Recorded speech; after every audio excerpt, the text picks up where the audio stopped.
Teisha Bader with Shalom TV's News Update.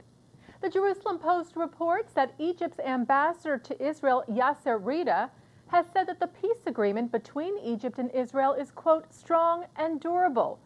Army Radio reported Tuesday that Rida said the treaty has proven itself and will stand in the face of all the regional upheavals. Rida added that a peace agreement with the Palestinians would improve Israeli-Egyptian ties. And here in the U.S., a new long-term study of voting behavior shows that the Jewish population has remained more democratic and more liberal over the years. The Jewish American Voting Behavior Study was conducted by Democratic pollsters Mark Mellman and Aaron Strauss and University of Florida political scientist Kenneth Wald for the Solomon Project, a nonpartisan public policy group which seeks to educate the American Jewish community about its rich history of civic involvement. The study, which looks at voting behavior from 1972 to 2008, shows that since 1984, Jewish support for Democratic candidates has been 21 to 34 points higher than the national electorate, and that from 1972, Republican candidates for president garnered between 31 and 37% of the Jewish vote, while that number dropped from 1992 to 2008 to between 15 and 23%. The study also shows that a large number of Jews have long considered themselves liberals. In 2008, 45% of Jewish voters referred to themselves as liberals, as opposed to 12% who called themselves conservatives. Those numbers are fairly similar to percentages found over the past 32 years. Wald, one of the co-authors of the report, said, "Every presidential election we hear predictions that Jewish votes are becoming more Republican. This analysis shows that election after election, those predictions have yet to be proven true." We reported earlier this week on criticism leveled at the National Jewish Democratic Council following their telling Republicans to no longer accept, quote, tainted money from business magnate Sheldon Adelson.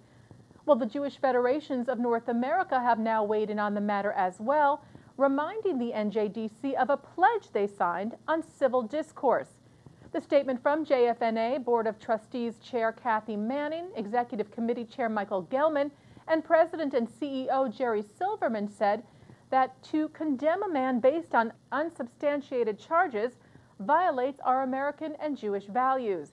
It also breaches the Jewish Council for Public Affairs Civility Statement, which was signed by both the NJDC and the JFNA, further saying that document commits us to respectful dialogue and to treat others with decency and honor and to set ourselves as models for civil discourse even when we disagree with each other.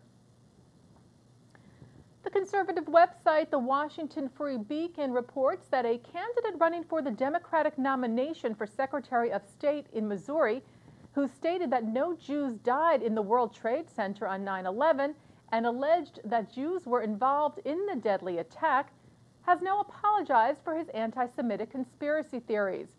MD Rabbi Alam, chairman of the National Democratic Party Asian American Caucus, who is a Muslim, gave an interview to the Beacon last month expressing his controversial opinions. Alam reportedly offered his apologies for the statements after being confronted by Rabbi Yair Hoffman of the Yiddish-named Vosses Nais Jewish website with evidence of Jewish 9/11 victims. Alam said he was given misinformation and promised that he would confront the sources. He also asked to convey his apologies to those who might have been hurt by his original remarks.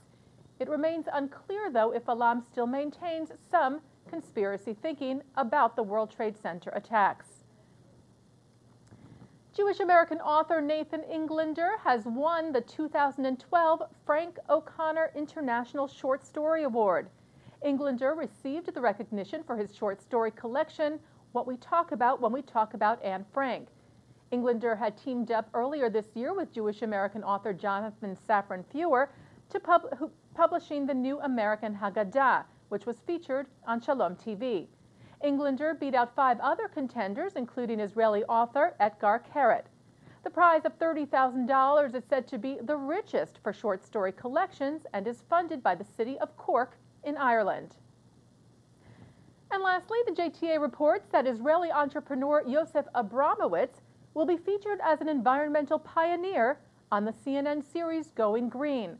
Abramowitz, who made Aliyah from the Boston area in 2006, is a founder of the Arava Power Company at Kibbutz Keturah, home to a 4.95 megawatt photovoltaic field, which has helped create the Middle East's first commercial solar power. Going Green is a series airing on CNN throughout this year, reporting on some of the world's most pressing environmental issues. And that's Shalom TV's News Update. I'm Teisha Bader.